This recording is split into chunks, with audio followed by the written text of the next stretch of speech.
அன்பிற்குரியலே ஸ்ரீ குபேர கணபதி அருளாசுடன் நீலமேக சுவாமி அனுதனம் ஓம் தேவிகா தேவி அருளாசுடன் எல்லாம் வல்ல இறைவங்களுக்கு கோடான கொண்டு நன்றி தெரிவித்துக் கொண்டு இப்போ நம்ம காண இருப்பது கன்னி ராசிக்கு செப்டம்பர் மாத பலன்கள். உத்திரம் 2, 3, 4 பாதங்கள், அஸ்த நட்சத்திரம் 1, 2, 3, 4, சித்திரை நட்சத்திரம் 1, 2 பாதங்கள். நவக்கிரகத்தில் புதனோட ஆதிக்கத்தில் பிறந்த நீங்கள் எந்த ஒரு விஷயத்திலையும் சாமர்த்தியமாக செயல்படுவது மட்டும் இல்லாமல் மற்றவர்களுக்கு வழிகாட்டியாக விளங்கக்கூடிய ஆற்றல் கொண்ட நபராக இருப்பீர்கள். உங்களுக்கு வர செப்டம்பர் மாதம் ஜென்ம ராசியில் செவ்வாய் 12 ஜென்ம ராசியில் செவ்வாய் 12 சூரியன் சஞ்சரிப்பால் உணர்ச்சி வசப்படாமல் எதிலும் நிதானமாக செயல்படக்கூடிய நேரமாகும்.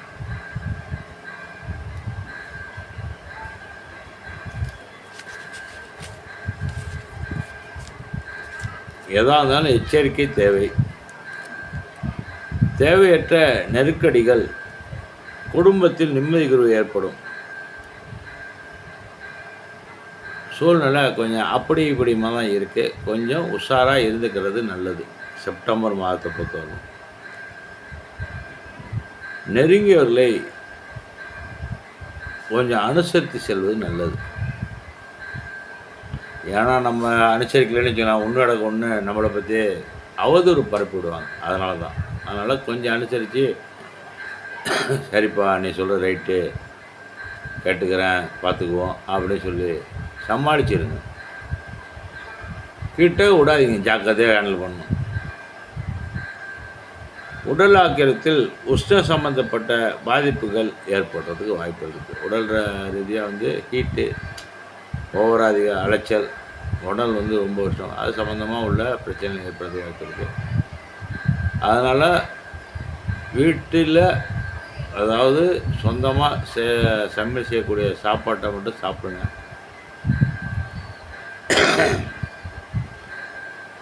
கண் சம்பந்தப்பட்ட உஷ்ண சம்பந்தப்பட்ட கண் சம்பந்தப்பட்ட பிரச்சனைலாம் ஏற்படுவது வாய்ப்பு இருக்குது. கணவன் மனைவிடையே தேவையற்ற வாக்குவாதங்களை உண்டாகும். ஆனால் அதை தவிர்க்கணும்னா அதிகமாக பேசாது. ஏதாவது ஒன்று சொல்லப்போனால் ஏதாவது பிரச்சனைகள் அதிகப்படுறதுக்கு வாய்ப்புகள் இருக்குது. அதனால் அது சம்மந்தமாக பேசுகிறத அவாய்ட் பண்ணுங்கள். தேவையில்லாமல் பேசினா தானே பிரச்சனை. தேவையில்லாத தேவையானது மட்டும் நறுக்கா 4 வார்த்தையோட முடிச்சுங்க. எந்த பிரச்சனைக்கும் வேலை இல்லாமல் போயிடும். எடுக்கும் முயற்சியில் எதிர்நீச்சல் எடுக்கிற முயற்சி எல்லாம் இப்போதைக்கு செயல்படணும். எதிர்நீச்சல் போட்டு தான் வெற்றி பெற வேண்டிய சூழ்நிலை இருக்குது. உத்தியோகஸ்தருக்கு உடன் பணிபுரிகளின் ஆதரவு ஓரளவு தான் கிடைக்கும். அதனால் கொஞ்சம் விட்டு கொடுத்து போங்க.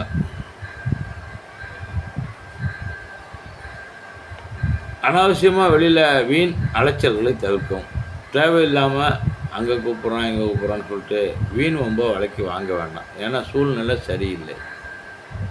எதுக்காக ஒரு எச்சரிக்கை நம்ம சொல்கிறோம்னா, இந்த கிரகங்கள் சூழ்நிலைகள் அப்படி இருக்கிறதுனால நம்ம கொஞ்சம் அனுசரித்து போங்க.